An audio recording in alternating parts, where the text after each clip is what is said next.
Niin, mehän muutimme pois kaupungista tänne maalle, eläksemme perisuomalaista talonpoikaiselämää, eräänlaisena vastakohtana maailmanlaajuiselle urbanisoitumiselle.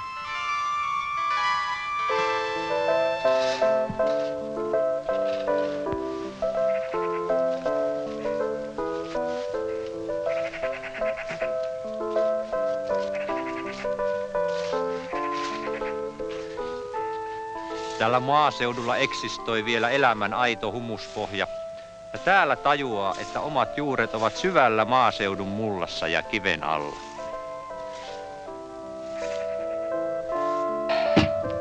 Meidän vaihtoehtoista elämäntapaamme ovat pehmeät muodot.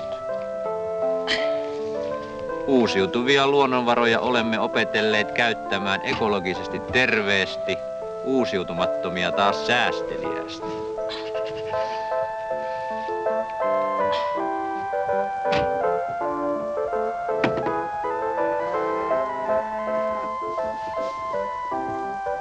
Omasta puolestamme haluamme turvata ekosysteemin monimuotoisuuden. Olen ympäristösukupolvea, pyrin ajattelemaan biosfääriä globaalisti ja kokonaisvaltaisesti.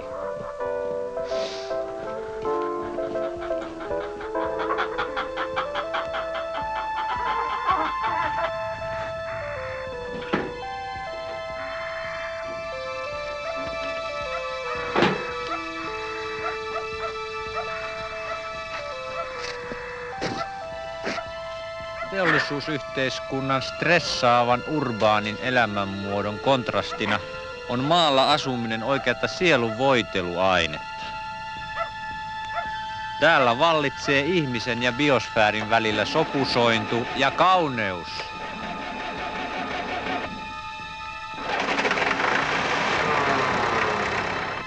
Ei voi olla ihastelematta luonnon suuruutta todella konkreettisessa mielessä. Nyt tiedostan, että pellollakin on kasvot, ja ymmärrän, kuinka tavattoman sininen taivas todella voi olla, ja miten rauhoittavasti metsät jaksavat kumista.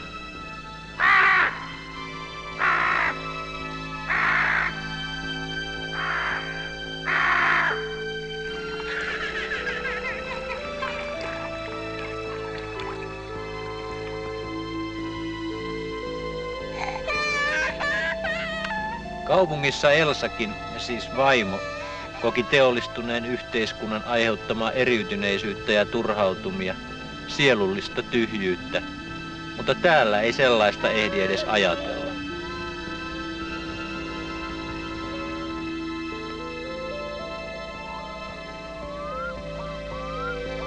Elsa onkin sopeutunut oikein hyvin omaehtoisiin ja luonnonmukaisiin agraarioloihin. Me olemme hyvin onnellisia. Elsa, uusiutuva kotimainen luonnonvara. Keipiimällä ja perunalla. Saatavissa kaikkialla Suomessa. Hanki sinäkin omasi. Eikä maksa paljon. Elsa.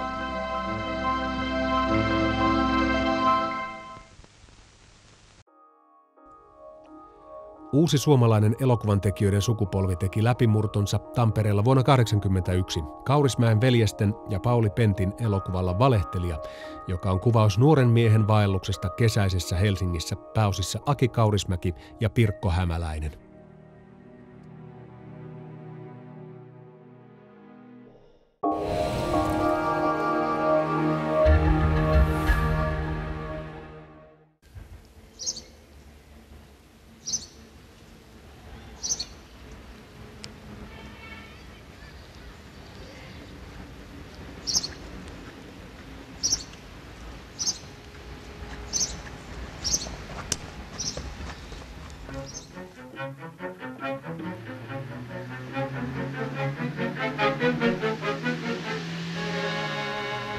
Eikö elämä olekin pettymys? Ei, mutta pettävällä pojalla se kyllä on. Minusta tuntuu, että tänään tapahtuu jotakin. Kuinka niin? En jaksa enää odottaa. Mitä sitten tapahtuisi? En tiedä. En minäkään. Ei kai sillä niin väliä ole.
80.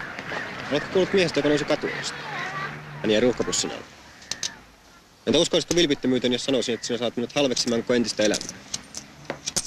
Olen nähnyt kuin vesikauhuinen jänis. Täytyykö minun hirttäytyä silmäripsistä vihdoinkin näkisit minut?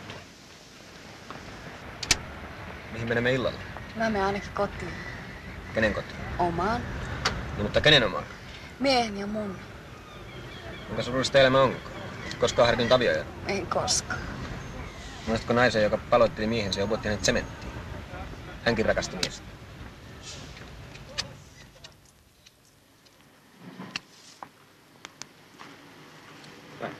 Kaksi kylmää olutta. Luotko, että olen nähnyt kasvasi jossain lehdessä? En mä missään lehdessä vielä ole. Sulla on klassiset piirteet. Voisin ottaa sinusta muutamia valokuvia ja tarjota niitä eräälle ystävälleni, joka on suuren lehtitalon hommissa. Oot sä joku taiteilija sitten vai? Ehkäpä. Mutta minun taiteeni on merkityksetön sinun silmiesi rinnalla. Sä oot kyllä ihan hullu. Ja se minulle kuuluu.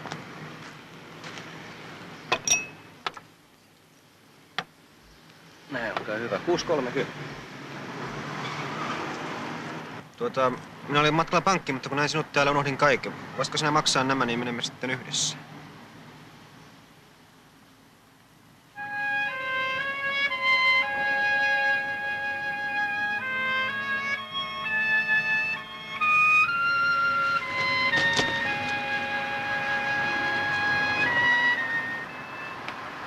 Millainen tämä vuosi on ollut sinulle? Pitäisikö mun tuntea sut? Ehdottomasti minä pitäisin sen. Mikä sinun puhelinnumerosi?